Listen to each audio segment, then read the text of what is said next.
तो प्रकाश का अपवर्तन क्या होता है। देखो हम लोग प्रकाश के परावर्तन के बारे में हम लोग देख लिए थे कि जब प्रकाश किरण क्या होती है। कौन बोलेगा, बोलोगे? प्रकाश का परावर्तन ऐसा अंतर हो,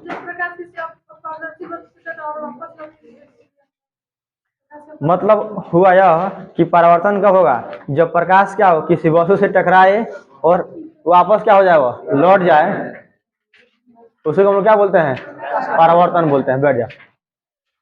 अपवर्तन का मतलब क्या है कि जब प्रकाश एक माध्यम से सेकेंड माध्यम में क्या हो रही है, जा रही है, और क्या हो गई, अपने पथ से थोड़ा सा मुड़ गई। जैसे जब प्रकाश किरण एक माध्यम से दूसरे माध्यम में क्या होती है, जाती है, तो उसके दिशा में जो परिवर्तन होता है उसी को हम लोग क्या बोलते हैं, प्रकाश का अपवर्तन बोलते हैं। जैसे मान लो यहाँ पे कोई सतह है, यहाँ पे एक अलग माध्यम है, अगर हम इसको माध्यम 1 बोल दें, यहाँ पे हम माध्यम 2 बोल दें, तो जब प्रकाश इधर से आती है ना, तो या तो प्रकाश इधर चली जाएगी या प्रकाश इधर हो जाएगी। मतलब या तो प्रकाश अभिलंब से दूर होगी या प्रकाश का अभिलंब से अभिलंब के पास आएगी। तो जो यहाँ पे जो यह मुड़ रही है, इसी मुड़ने की घटना को हम लोग क्या बोलते हैं, प्रकाश का अपवर्तन बोलते हैं। और प्रकाश के अपवर्तन का मेन कारण क्या है, तो प्रकाश के चाल का अलग अलग माध्यम में क्या होना, अलग अलग होना। देखो तुम लोग, अगर हम वायु बोल दें, ऊपर क्या हो, वायु, और नीचे क्या हो, मान लो कि नीचे पानी हो, तो हवा में प्रकाश की चाल क्या होती है, अधिक होती है, और पानी में क्या होती है, कम होती है। तो प्रकाश के अपवर्तन का मेन कारण क्या है, तो प्रकाश के चाल का अलग अलग माध्यम में क्या होना, अलग अलग होना। किसी और माध्यम में चाल क्या है, अलग है, किसी और में चाल क्या है, क्या कर रही हो। प्रकाश के अपवर्तन का मुख्य कारण क्या है, तो प्रकाश के चाल का अलग अलग होना, हर माध्यम में क्या होना, अलग अलग होना।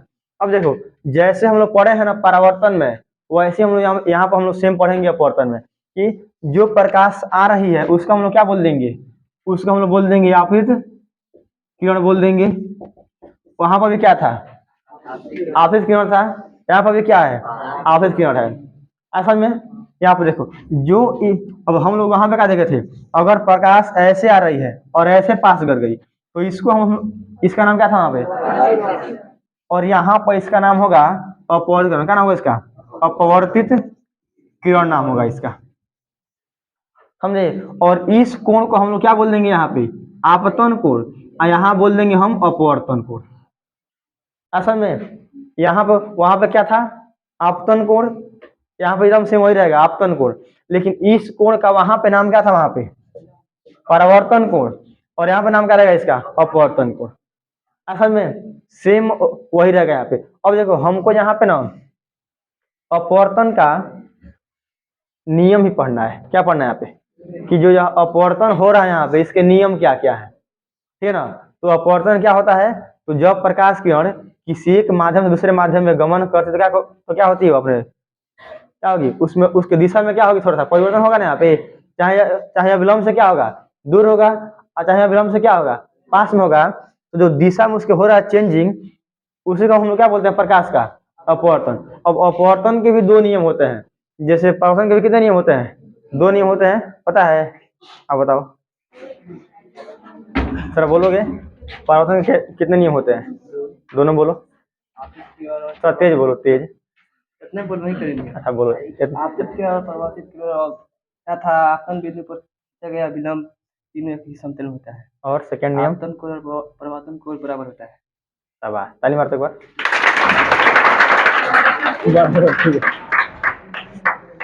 देखो मतलब परावर्तन के कितने नियम होते हैं, 2 नियम होते हैं। वह नियम क्या होता है, तो उसमें था कि आपतित किरण, परावर्तित किरण और आपतन बिंदु पर खींचा गया लंब तीनों क्या होते हैं, एक ही समतल में होते हैं।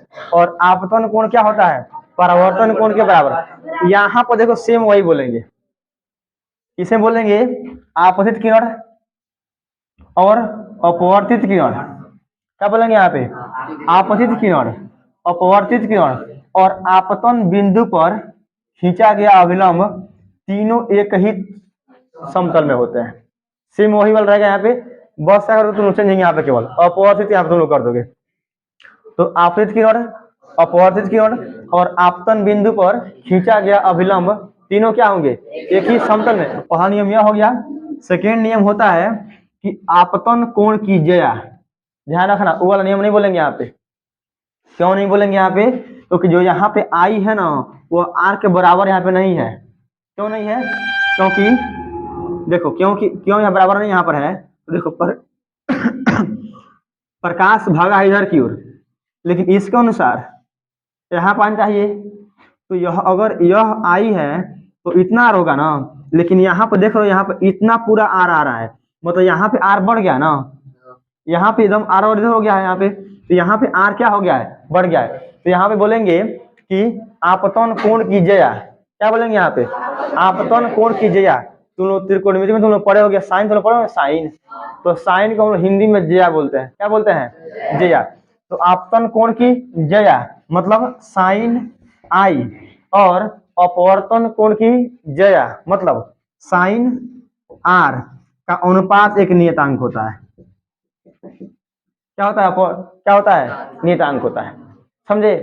यही होता है कि आपतन कोण की ज्या मतलब साइन आई और अपवर्तन कोण की ज्या मतलब साइन आर का अनुपात क्या होता है, एक नियतांक होता है, समझे। और इस नियम को हम लोग ना स्नेल का नियम भी कहते हैं। क्या बोलते हैं, स्नेल का नियम, स्नेल का नियम। अब समझो अपवर्तनांक क्या होता है। अपवर्तनांक,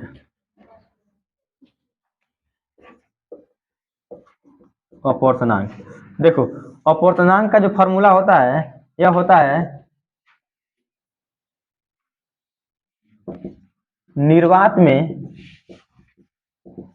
में प्रकाश की चाल और उस माध्यम में प्रकाश की चाल की अनुपात को अपवर्तनांक कहते हैं।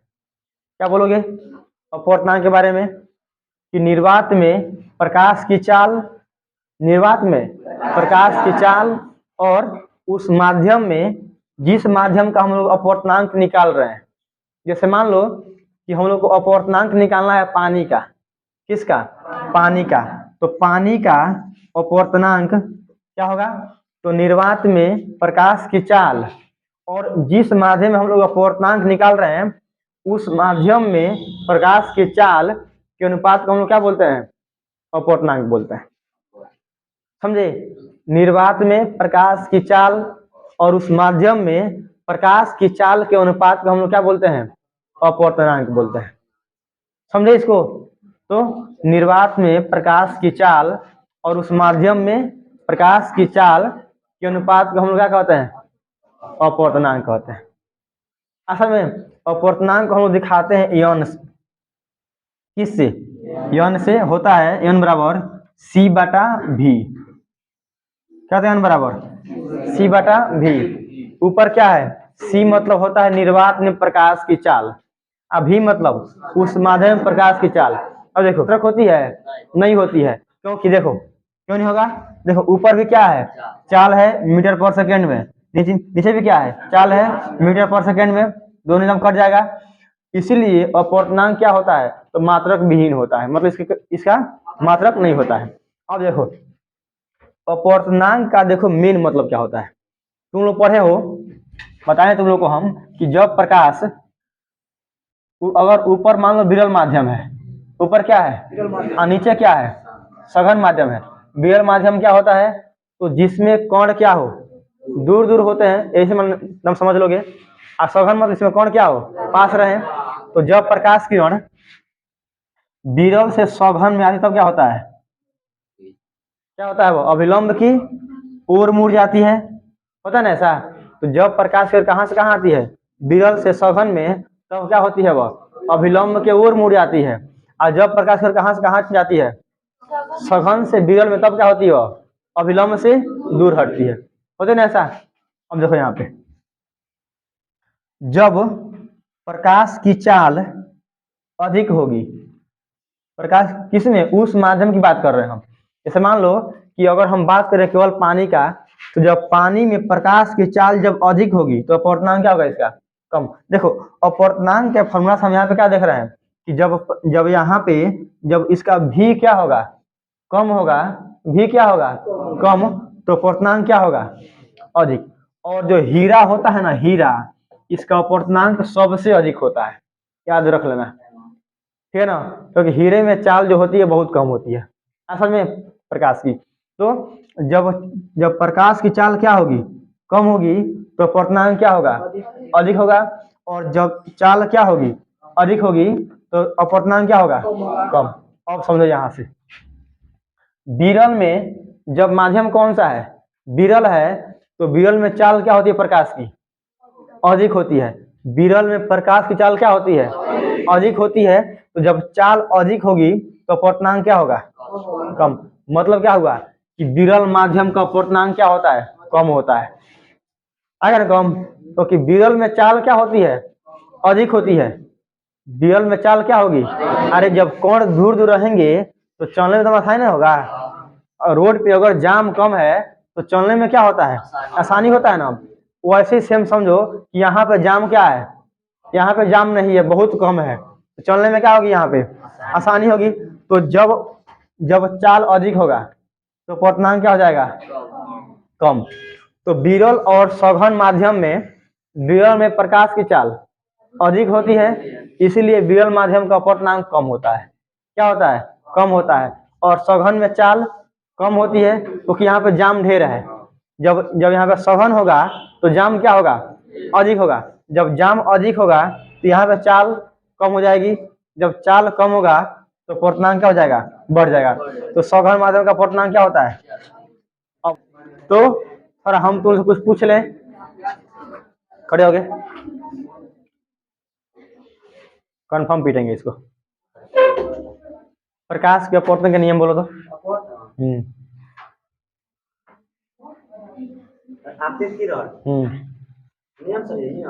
प्रकाश के अपवर्तन के नियम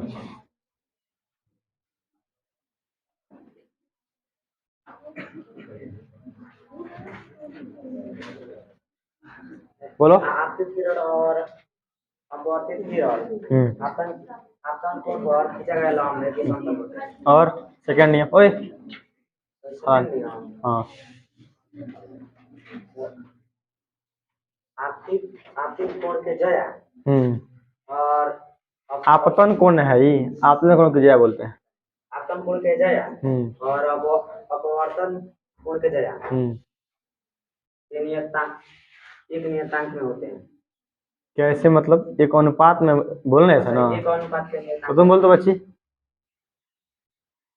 थोड़ा अपवर्तन का नियम बोलो तो।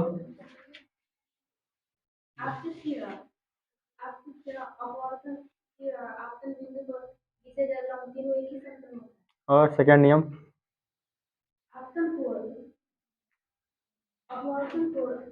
ऐसा आपतन कोण की जया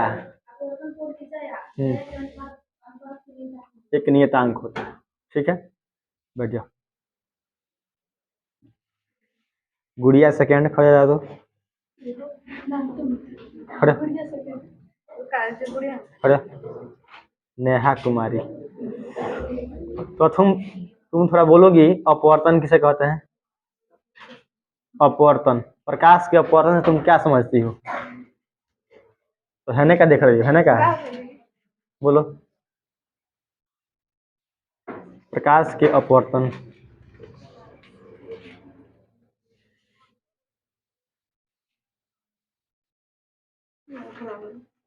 ये पता है, भूल गई है?